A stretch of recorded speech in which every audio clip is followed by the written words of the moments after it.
ওভারহিটের problem,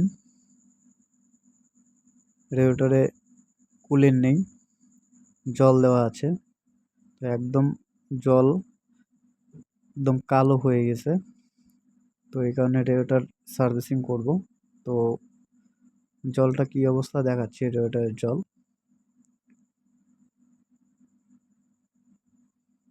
দেখেন রেগুলেটরের থেকে একদম কালো হয়ে বেরোচ্ছে, জলটা একদম কালো হয়ে গেছে। তো রেগুলেটরে থাকবে কুলেন্ট ঢালা হয়নি আগে। তো এই দেখেন কন্ডিশন। তো এবারে আমরা রেগুলেটরটাকে খুলে সার্ভিসিং করব।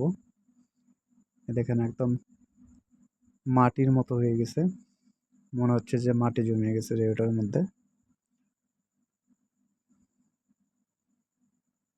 নিচ দিয়েও জল আসছে, জল তো না, মনে হচ্ছে কালি বেরোচ্ছে রেগুলেটর থেকে। এইভাবে রেগুলেটরে জল যদি এরকম থাকে তো হিটের প্রবলেম আসবেই। তো আমাদের সাবধান হতে হবে এরকম প্রবলেম যেন না হয়।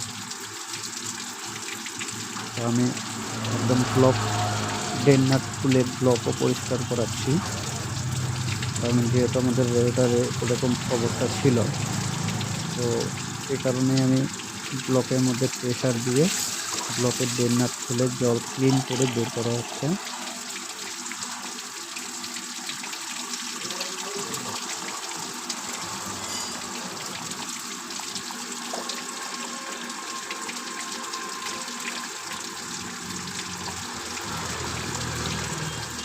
পাখিদের প্রেসার দিয়ে আমি ব্লকের ড্রেনার দিয়ে জলটা বের করে নিচ্ছি, যাতে আমার ব্লকটাও একদম সুন্দরভাবে পরিষ্কার হয়ে যায়, যাতে আমার হিটের প্রবলেম আর হবে।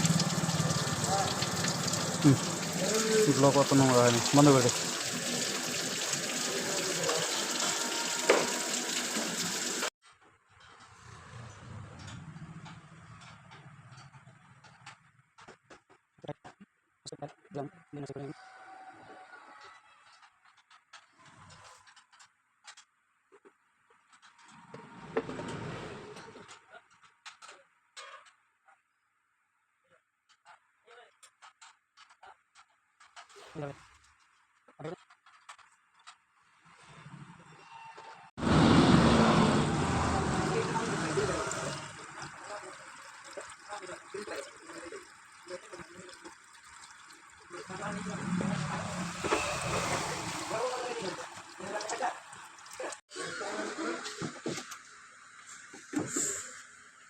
পাথর লাগে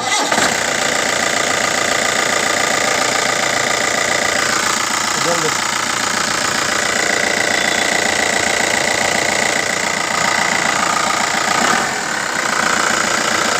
দে না, দে লাগবে।